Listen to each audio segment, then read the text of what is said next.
Talk, ladies and gentlemen. Today is December the 13th, 2020, and I thought we should do like a result video of one of the Impact Pluses, Impact Wrestling Plus Thingy-Bobber pay-per-views. I might be doing this every single month because they're doing every single month pay-per-views, not their top big pay-per-views that will be on pay-per-view where you have to pay for it. I think you have to pay for Impact Plus as well, just like the W Network. But this is not the big pay-per-views that they're going to put on pay-per-view that, you have to spend a lot of money on. Like, Hard to Kill is going to be on a pay-per-view. That's a pay-per-view where you're going to see, like, the top big matches, like the Knockouts Tag Team titles. You're not going to see that on here. You're going to see that on the big pay-per-views. But I thought this was a pretty decent show. Kenny Omega showed up as well. Again, but like you told me, he did not get himself involved. No, I'm sorry to say, but he did not get involved. He was sitting in his little bus having a family reunion with Don Callis and one half of the World Tag Team Champions, Carl Anderson. And they talk about the good old days when they held championships, when they were part of the Bullet Club, all that stuff. So that's that. And we got a heel turn as well, ladies and gentlemen. And we got a return persona?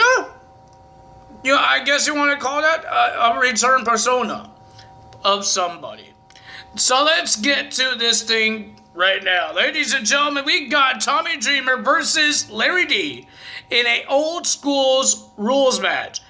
I'm guessing that's no disqualification and no countouts. And if Tommy Dreamer wins, Larry D will have to go to jail because he shot Mr.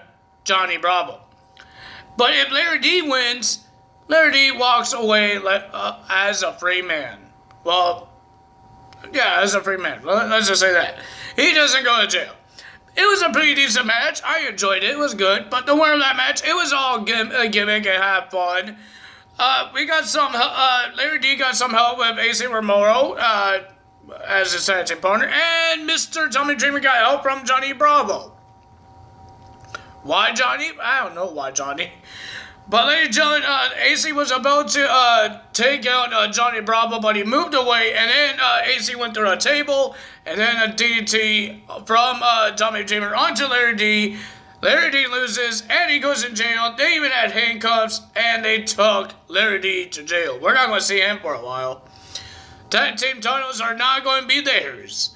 That's not in their future. Then we had Nevaeh and Havoc versus the C-Stars, Ashley Box and I do not know what her name is. I can't even say her name. But it was an okay match. I enjoyed it. But the winner of that match was Havoc and Nevaeh, showing everybody what they're going to do in the Knockouts Tag Team Titles tournaments. Then we had Tennille Dashwood and Caleb with a K. I don't know if this guy was wearing his underwear, but he was weird. Like, seriously, I thought this guy was a wrestler in Impact Wrestling before. And now, he looks like he's wearing underwear. Like a big, long boxer shorts. I don't know what he was wearing. But ladies and gentlemen, he would be versing the Edwards family, Alicia and Eddie Edwards, in a intergender tag team match. It's not a mixed tag team match, because if you take a woman in and it's the guy in the ring, they could wrestle. It's not like WWE with the mixed tag team titles, man has to versus man, or woman versus woman. Or the wrestling would do the same thing. Some wrestling doesn't do the intergender matches because they don't want the women get hurt. They don't want to do a lot of bad things there, and because people get upset if you I don't know what I'm going to say there. I need to be careful what I say here. But ladies and gentlemen, people just get upset seeing man versus girl. That's what it is. Some people don't like it because I don't know what it is, but it's something. Some people don't like it. So, some wrestling don't do that. Some of them, if you want to have a man versus a man, put in a mixed tag team, a woman versus man, or have a woman and a man wrestle together. It has to be a mixed tag team match and let them fight a woman. some people don't like it. So that's that. But it was a pretty decent match. I enjoyed the match. It was good, but Caleb with a K was just being weirdo by taking pictures, and that's all he cares about. And then he looked like he was about to jump in a bullet for Tenille Dashwood, because Tenille Dashwood was staring in the eyes of Eddie Edwards, and then you see Caleb, whee, and he missed. Oh my goodness gracious. Caleb, you're a weirdo. But ladies and gentlemen, with the interference of Mr. Sami Callihan and the lights going out, and his weird logo on the screen, Mrs. Alicia Edwards was about to jump off the turnbuckle to Caleb and Tenille Dashwood, but the lights went out, and then, ladies and gentlemen, the winner of that match was Tenille Dashwood and Caleb with a K. And, ladies and gentlemen, Sami Callihan came out from the ring, under the ring to bash Eddie Edwards in the head with a bat. And then he did a package power driver onto Eddie Edwards. And then he was about to leave, but he sees Alicia Edwards moving, and he was about to do a package power driver on her, but security and referees stop him. And then he ran away and he pushed a security guard. That's just rude. That's just rude. Then we have Hernandez versus Paula Paul, but there's a lot of simulation in this match. So we had Kira Hogan was the special guest referee, and Tasha Steelz was the special guest ring announcer and timekeeper. Since Hernandez gets the win. We saw Kira Hogan doing the counting while she was twerking when Paula Paul was pinning. Well, what are you doing? You're buzzing the referee, but ladies and gentlemen, Hernandez gets the win. But since Hernandez won the match, he received a lump of cash that had previously been stolen from him by Ball, and similarly stolen from Ball by Hogan and Steelz. But ladies and gentlemen, at the end, Steelz and Hogan did not have the cash. It's not in her fanny pack. And then Hernandez got upset and he grabbed two weapons out of his socks and chased them away. I don't know what it was. It was some white thing. I don't know. He had two weapons in his hands, and then he posed, say, I win the match. Then we had Eric Young with Joe Doring versus Rhino. It was an okay match. I enjoyed it. But the big headline was Eric Young was about to use his wooden mask onto Rhino, and then the Deaners come out. The referee was knocked out. And then you hear Cody Deaner say he took the mask of Eric Young's hand, and he says, I'm not a nobody. He turns around and whacks his cousin Jake, and then he just walks off. So Cody just turned heel on his own cousin. Is he joining Eric Young and Joe Doring in this crusade of Mr. Eric Young? That saying this world is going to be theirs? Is that going to be the trio? We will find out on Impact Wrestling this Tuesday. I'm hoping we find out, because that's weird. Eric Young still uses the wooden mask, and then he gets the 1, 2, 3 on Rhino. Then we had Rohit Raju in his defeat. Who could defeat Rohit Raju in the X Division Championship? But remember, Mr. TJP is not allowed doing it, because at Turning Point, he lost, and he can't have a match while Rohit is holding the X Division Championship. So that means he has a different persona. He has Suicide, but he has another one. If you guys remember in the Revolution, James Storm's group that he had Manic. Manic made his return, and he answered the challenge. And ladies and gentlemen, it was a pretty decent match. I enjoyed it. I liked the personas. I liked Suicide. I liked Manic. I liked TJ. TJP was amazing. But ladies and gentlemen, I like the personas. Just like what Jeff Hardy did with Willow. I like the creepy things, and I like the personas. So, ladies and gentlemen, the new egos, or I don't know what you want to call it. I call it personas. But, ladies and gentlemen, it was a pretty decent match. I enjoyed it, but the winner of that match, and we got a new X Division champion, Manic, is the new champion.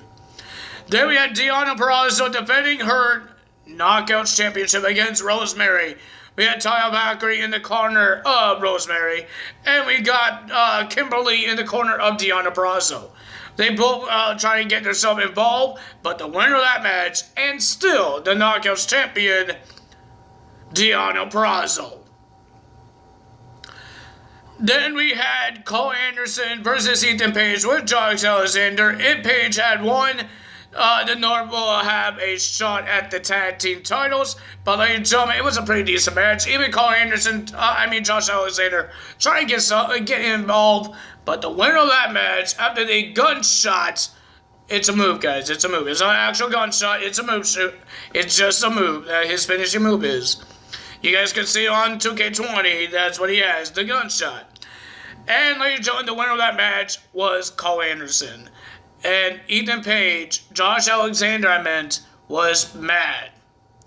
And Ethan Page tried to apologize and telling Jax Alexander that he has another plan to get another shot at the tag team titles. Jax Alexander didn't want to hear it. He took off the North jacket off. And ladies and gentlemen, he did not throw it.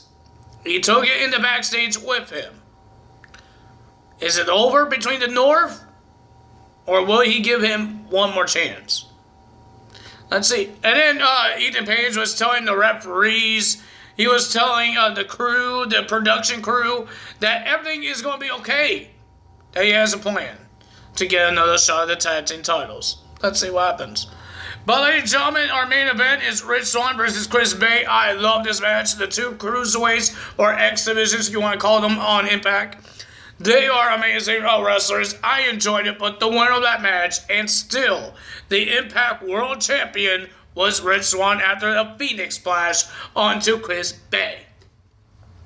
And then Moose came out, and he took the Impact World Championship, and then he handed it back to Rich Swann. But Moose said on his interview he will take the World Championship from Chris Bay or Rich Swann, whoever wins the title.